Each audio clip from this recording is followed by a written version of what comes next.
Hello and welcome to Sami Parvez Show. Today I'm joined by Spencer Fernando, an independent Canadian writer. Today we will be discussing Justin Trudeau's visit to Washington for attending NATO Summit and the criticism he faced for not spending 2% of GDP on defense, the interference of former Liberal Defense Minister Arjit Sajjan in the evacuation of Canadian citizens and Afghans when Kabul fell as he directed Canadian troops to rescue Afghan Sikhs instead of Canadian citizens, and Afghans interpreter who helped Canadian troops when they were serving in Afghanistan, and the downfall of Jagmeet Singh's NDP, and why is keep propping up Liberal government as the ABBA coalition government formed back in 2021 after fall election. And also Prime Minister Justin Trudeau is urging former Governor Bank of Canada and Bank of England Mark Carney to join his party.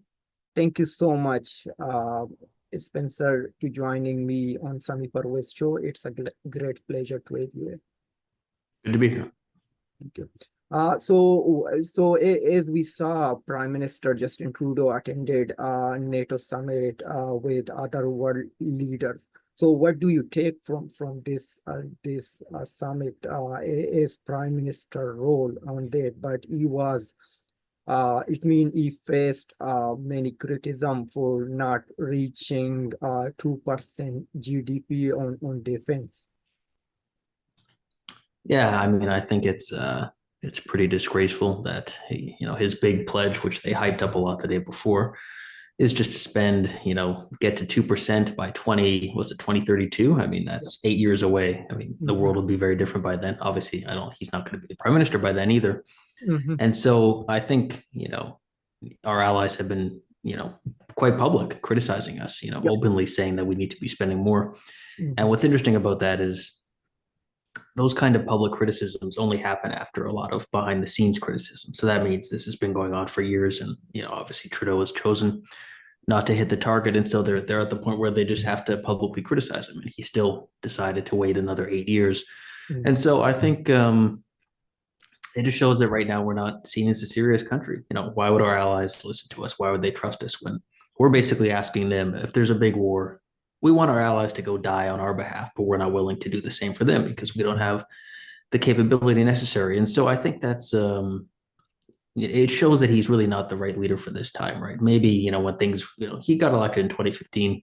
The big issue in that campaign was legalizing marijuana. The budget was balanced. The world seemed relatively peaceful. And it's just a very different world now. He's not the kind of person who could be trusted in these times.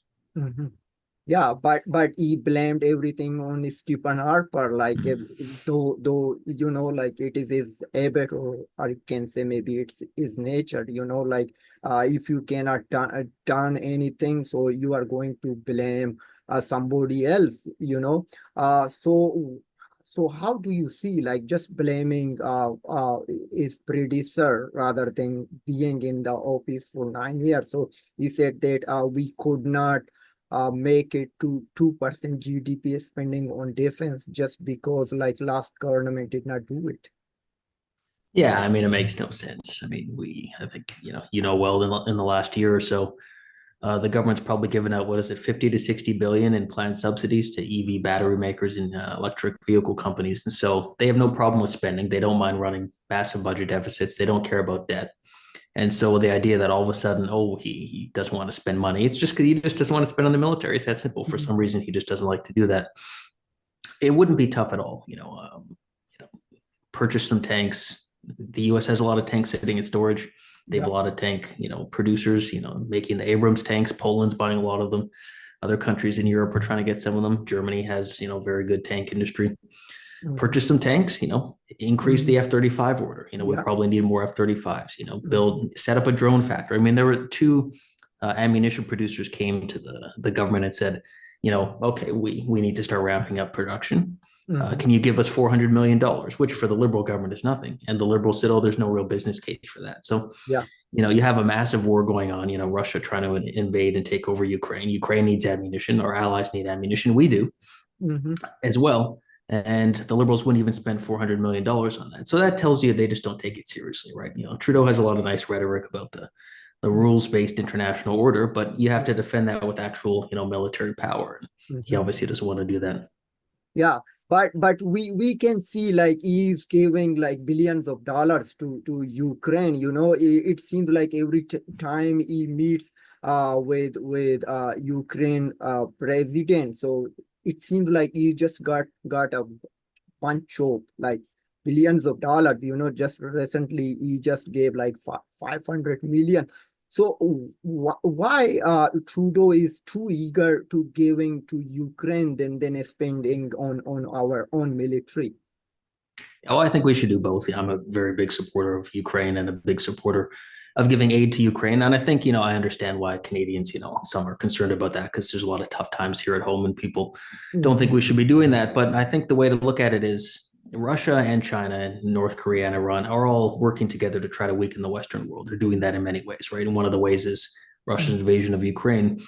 And so if, say, Russia takes over Ukraine, then they're going to move on to another country, probably Estonia, Latvia, or Lithuania, right? Yeah. The Baltic countries, all of which are part of NATO. So if they get invaded, then Canadians will have to go and fight in most cases, right? I mean, unless we just say, oh, we're not going to be involved, but then we get kicked out of NATO, right? Why would other countries defend us if we don't, pull our own weight? And so the chance of a major war is increased if Ukraine falls. And that means we would have to spend a lot more money. We'd have to send our troops directly to the front lines. Canadian troops would probably, be fighting and dying in Europe.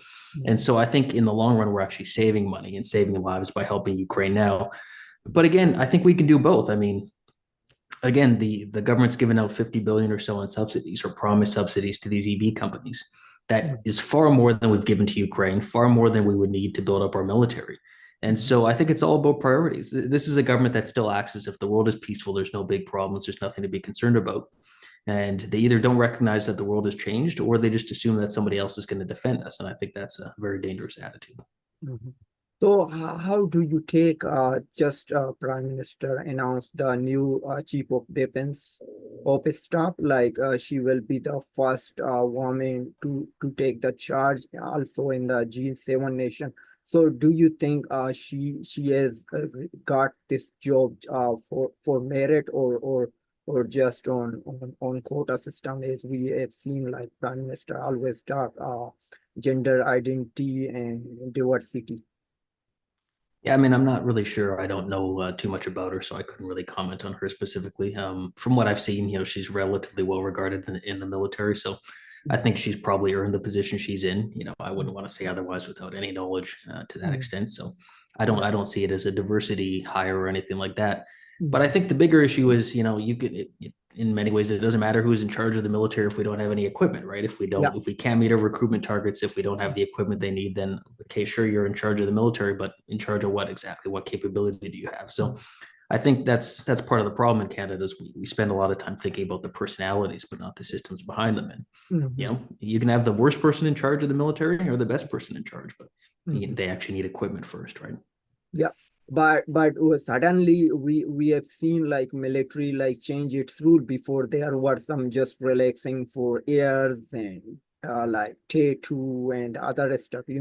The military men or women can wear them, but suddenly they just restricted it. It means they relaxed in back in 2022. Then suddenly everything changed. So do you think is there any perspective or what's the behind scene of that?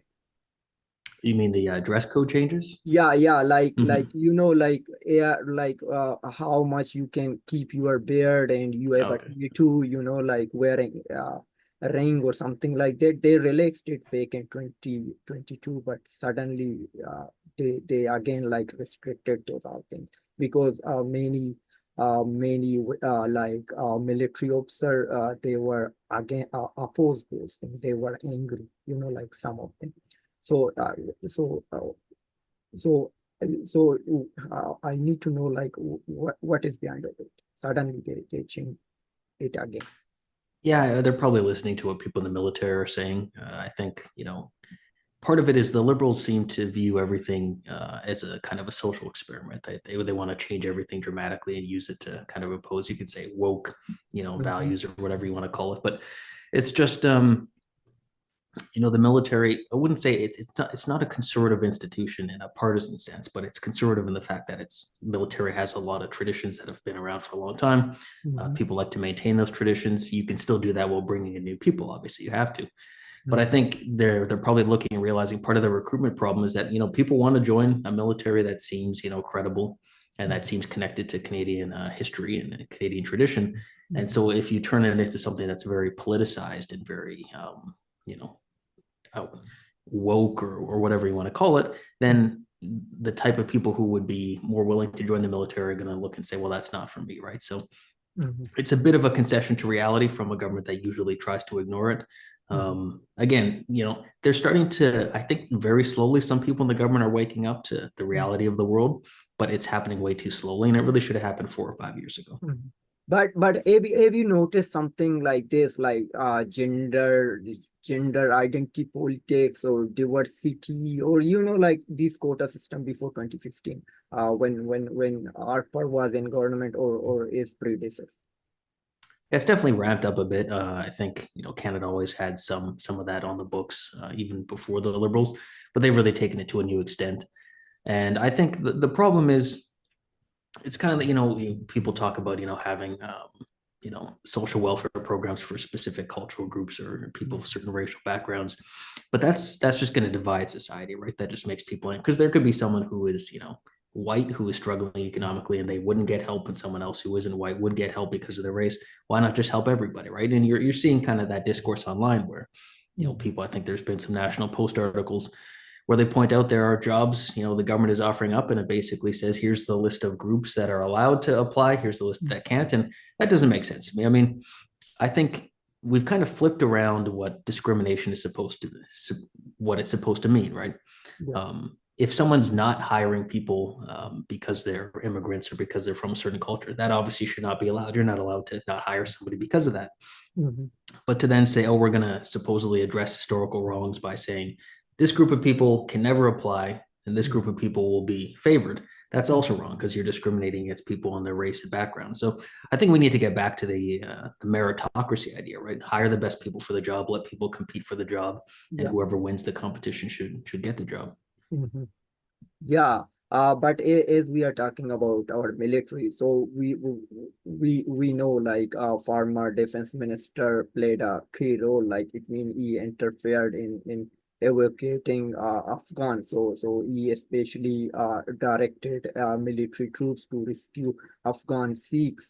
So he also received $1,000 from his Vancouver Riding Association from that group who was sponsoring these Afghan Sikhs. So how do you see it? A minister is interfering in military role.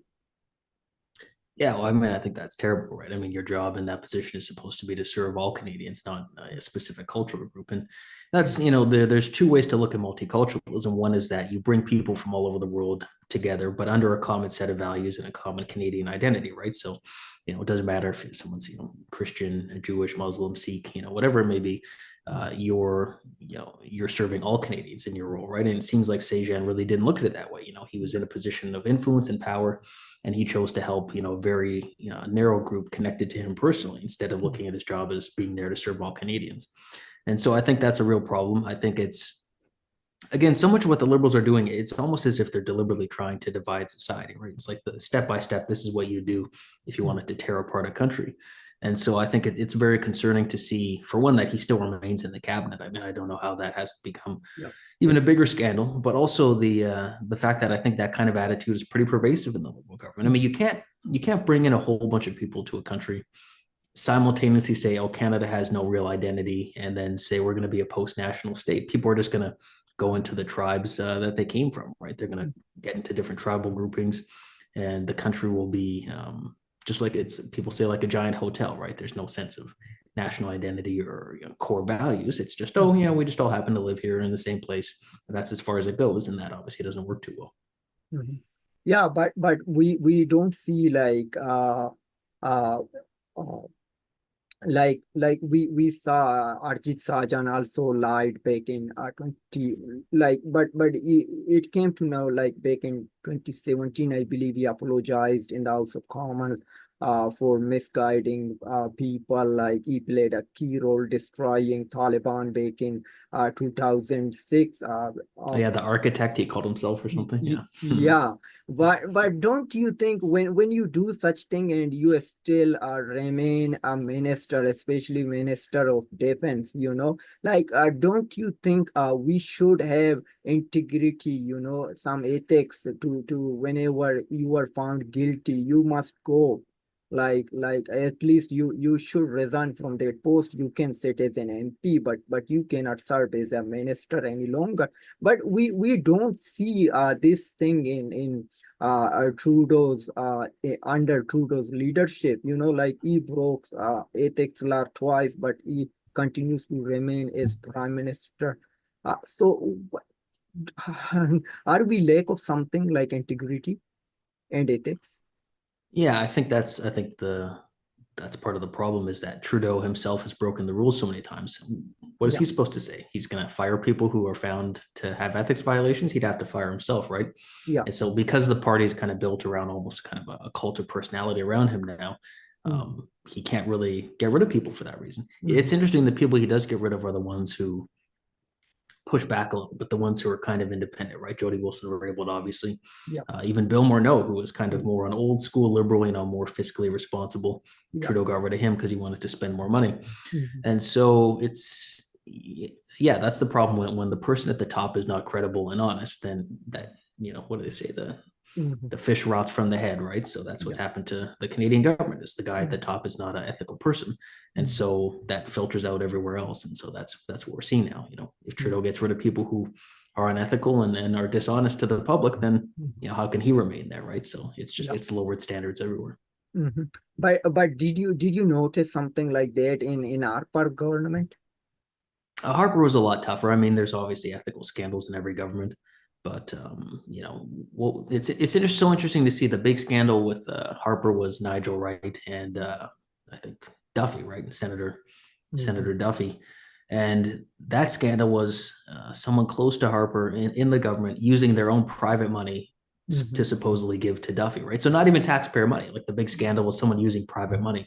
Yeah. And so it's fascinating to contrast that with the way Mm-hmm. things are now. And what's very interesting is, a lot of the scandals that have been unearthed wouldn't have been unearthed if it wasn't for Harper bringing in the Accountability Act and the Parliamentary Budget Officer, right, to investigate a lot of these things and bring more attention to what's happening. And so I think it's very interesting that Trudeau, he got into office promising the most open and transparent government of all time. And it's been quite the opposite, I would say. Yeah. But do you think a Pierre Poilievre-led government would be much better than Trudeau's government? I think so. I mean, you never know for sure. There's always going to be scandals in every government, especially you see governments later on, they tend to have more scandals, I think, because, people, some people start to get arrogant.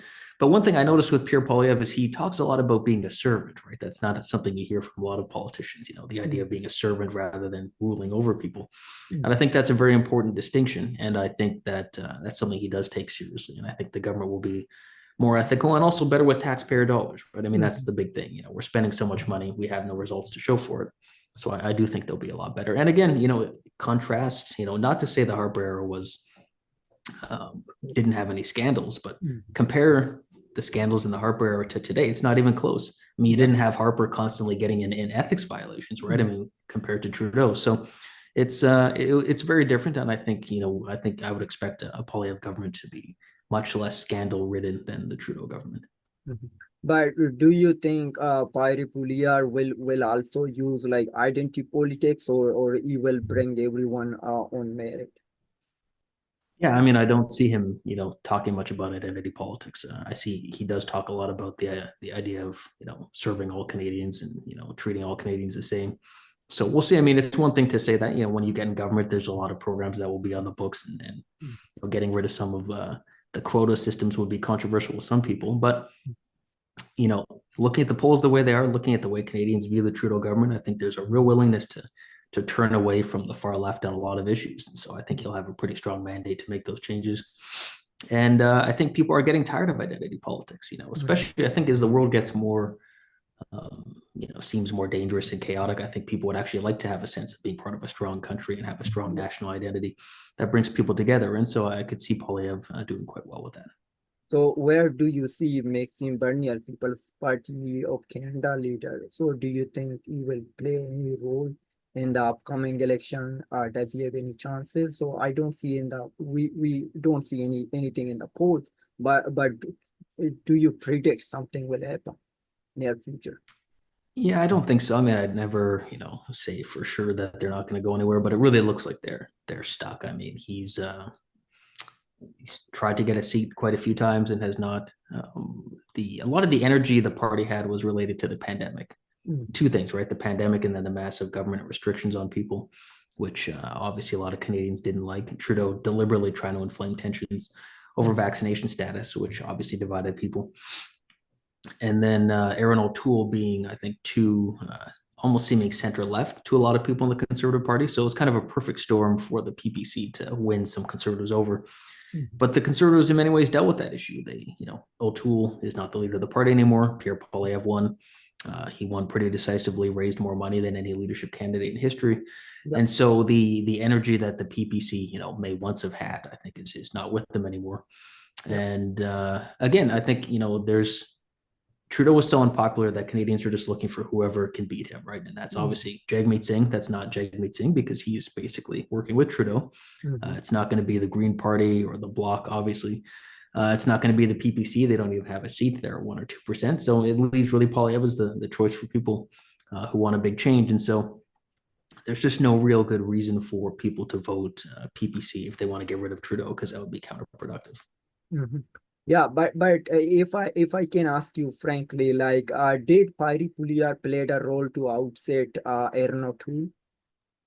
Not that I know of. I think that really came from the grassroots. I think you could see. I'm sure you saw on social media when O'Toole was party leader, especially towards the end of his time. There was a lot of anger in the grassroots of the party towards him, and it's because on a fair number of issues, whether it was like vaccine mandates or gun policy, or even the carbon tax, deficits, four really core positions of importance to, the grassroots Conservative base. And he took positions that would have moved the party closer to the Liberals. And had he won the election, it would have been fine for people, I think, because he would have been, if he had done that and then won, he would have said, look, I got rid of Trudeau, right? He still would have faced some internal tensions. But because he had lost and did slightly worse than or about the same as the party had done in the last election, people weren't really willing to listen to what he had to say on, we need to change the party. We need to become, more like the Liberals. He didn't say that explicitly, but that's what a lot of people felt. And so I think that it was really the grassroots, because you saw the anger started online, and then obviously I'm sure constituency meetings, and then you had some MPs who got together and pushed O'Toole out. And so I think it was really it's really what the grassroots of the party wanted. Yeah. And how do you see Jagmeet Singh? It means under his watch, like NDPs are not gaining any number, despite Liberals are doing very poor in the polls. Like just we saw like our Liberals are trailing like 22 points, like it is the highest margin. But we don't see any gain. Is Jagmeet Singh is the main problem? Yeah, I mean, he picked the worst possible moment to make the deal with the Liberals, right? Right when Liberal popularity collapsed, he decided to work with them. And so the problem for him is that, if voters don't like what the Liberals are doing, which is now the vast majority of people who don't like it, he's tied himself to the Liberal brand, right? He's basically connected to the Trudeau brand. It's almost like one brand at this point. And so if he, you see him try to kind of, I guess I would say, thread the needle, and he'll criticize the Liberals sometimes and then take credit for what they do other times. I think people see right through it. I mean, you see the media, even people in the media who are generally, left leaning, Mhm. they kind of laugh at him now. He'll go out and he'll do some big press conference and say, "Oh, the Liberals are failing. This is unacceptable. As Yeah. Prime Minister, here's what I will do." And then the people in the media say, "Well, why do you keep voting with them? Like, he votes for everything they do and then says how bad they're doing." And so again, and it's been a great opportunity for Polyev, and he's taken Yeah. full advantage of it. Is the Mhm. change lane has been left basically wide open only for the conservatives. Yeah. Singh can't really imagine the debates, right? You're going to have the federal leadership debates at some point. And so Polyev will criticize Trudeau, and Trudeau will criticize Polyev, and fear monger and everything. And then Jagmeet Singh will try to criticize Trudeau, and then Polyev will just have to say, "Well, you voted for everything that he did. So if you actually want to change, there's only one real option." I don't see what answer Jagmeet Singh is going to have for that. Mhm. Yeah, but do you think, I always ask, like, I'm curious to know, that is Jagmeet Singh popping up a liberal government just sake of for his pension? Yeah, I mean, I don't. I know that's kind of funny thing people say, but it's he doesn't look like he's struggling for money. I think Yeah, he and his family are fairly successful. yeah. I think he has a pretty nice car, Mhm. nice watch, nice suits, and again, nothing wrong with that. He's done well for himself. That's fine. Yeah. But yeah, I don't think he needs his pension desperately. I don't think that's. I think there may be a few people in the Liberals and NDP who, at this point, they realize they're going to lose the next election, and so they're not going to be an MP for much longer. So that might be a little bit of the pressure. But I don't think that's why he's doing it. I think really, him and Trudeau have both convinced themselves that the Conservatives are dangerous. I think they've really kind of whipped themselves up into a frenzy. You see it in the way Trudeau and Singh Yeah. talk about Polyev and talk about the Conservatives. They seem so terrified, but Yeah. that's just not resonating with Canadians because you can't have everything get worse on your watch and then say, "Oh, but if you don't vote for us, things will get even worse," right? People at some point are going to say, "No, we're going to take a chance. We're going to see if things can be better." Mhm. Yeah, but how do you see now? Prime Minister openly said that he is trying to recruit Mark Carney, the former governor of Bank of Canada and Bank of England. So he may. There are some speculation that Chrystia Freeland will be replaced by him. So how do you see it?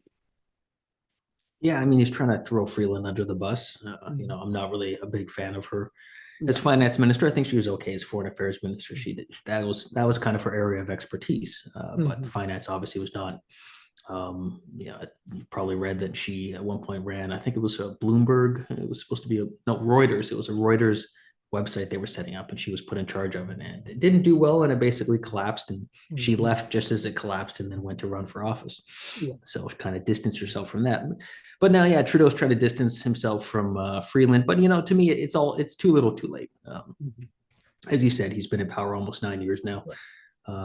He's built the party around his own personality, so he can't just say, "Oh, well, I had nothing to do with that," right? It's not like he can just say, "Oh, it's all Chrystia Freeland's problem," because he appointed her. He wanted her in that position. And then with Carney, I think, I don't think it would be smart for Carney to get involved at this time because he would be tying his own brand to the Trudeau brand, right? And so, why would you want to be associated with that? The smart move for him, if he does want to, get involved, would be to wait for the Liberals to lose and then try to come in as the savior of the party. Could end up like Michael Ignatieff, right? Ignatieff thought he was, gonna, be the prime minister of the country instead, led them to an even worse loss. But I think it shows he, at some level, he recognizes that he needs to try to appeal to the center again after years of going so far to the left. But again, I think too much of this is baked in. Our standard of living has been declining dramatically for quite some time. No sign that's going to reverse. Obviously the massive immigration increase has strained the system, caused a lot of social tensions. People aren't happy about that. Per capita GDP dropping, other countries, the states their standard of living is going up. We're going down. And so you can't really, you can't talk your way out of that. You can't appoint someone else and say, "Oh, forget about all that stuff." At some point, people, look, we're a democracy. At some point, people just say, "Look, we're just voting for a new government. Like, enough is enough. You had your chance, didn't do well, and we're going to vote for somebody else." Yeah. But there is also a concern, like now after 9 years of Justin Trudeau, if there would another leader comes up, or other liberal, like provincial one, So they need to try to tell people, oh, we are not Justin Trudeau's liberal. We are another brand, like what we saw, like Ontario liberal leader said, like she said that it means this is not Justin Trudeau's liberal, but maybe she did not say it like that, but it means she was indicating like that. It means it is a different Ontario Liberal Party, it is it means differences from federal liberal. Yeah, I think Bonnie Crombie, and she said, "Oh well, Doug Ford talks more to Justin Trudeau than I do," right? Which is hilarious because if Trudeau was Yeah. popular, she'd be saying, "Oh yeah, we're the same party, vote for me." But yeah, I think it's again, I think at this point, it's people got tired of the Harper government after about 10 years, right? And that's the U.S. has 8 years. You can only be president for 8 years. It's not like a hard and fast rule, but it seems about a decade is when voters in a democracy start to get tired of having the same person in charge. And it's just they just put someone else in there, right? And so that happened to Harper, even though Harper, the budget was balanced, the economy was pretty good, inflation was low, housing much more affordable than it was today. Crime was much lower. And so, even with him, people just kind of got tired of him as prime minister, right? And so I'm sure a lot of people regret that now. I think people would be glad to go back to that time. But, the same is happening to Trudeau, and things are terrible, right? So it's the natural people getting tired of him being the prime minister. And then things are also terrible in the country. And so again, for him to try to talk his way out, even if they appoint somebody else, it's still going to be the Liberal Party on the ballot, right? People are still going to see a Liberal there, right? So why would you elect the same party that screwed up the country? Again, it's ironically in some ways similar to the Conservatives in the UK, right? A lot of things declined in the UK on their watch, and they kept trying to flip around their prime minister to say, "Oh, look, this is new." And some people just say, "Look, we're just going to vote for a new party. You guys figure your own leadership stuff out, somewhere else." But yeah, not going to vote for the same party over and over again. Yeah, but so upcoming Montreal's by-election. So do you think Mark Carney will run there? I'm not sure. I think I could be wrong, but I thought he was based in Toronto, I thought before. I mean, I guess he could run anywhere. It doesn't really matter, right? But I don't know. I mean, I think for him, he's got to be careful because, as we saw, as we saw in the Toronto St. Paul's by-election, there's no real safe seat for the Liberals right now. So imagine if Carney runs and then voters again take that as a chance to say, "Oh, we're going to send Trudeau a message," and he loses. That's it. If he can't win a safe riding, that might be it for his political aspirations. So I think it'd be wise for him to probably be careful about associating himself with Trudeau, because again, their brands are going to kind of merge together. That's what Trudeau wants. He wants to say, "Oh, look, this supposedly serious person is supporting me." But for Carney, I don't think he wants to get his brand connected to an extremely unpopular prime minister. But do you think he will run anytime soon under Trudeau's watch? I'm not sure. I mean, if Trudeau really wanted him as finance minister, he could theoretically appoint him to the Senate and do it that way. But I think that would upset a lot of people. I don't think that would be too popular.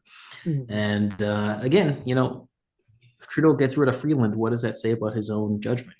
He decided that she should be both deputy prime minister and finance minister. That's a lot of power for one person in the government, and Trudeau decided that she should have that power. So, again, you can tell he's kind of flailing around. He's desperate. He's trying to find something to change the channel and move the polls, but nothing's really changing because people I think Canadians are just kind of tuning him out and waiting to go vote against him, right? And so that's also what happens a lot in democratic countries when things get bad enough is people just stop listening.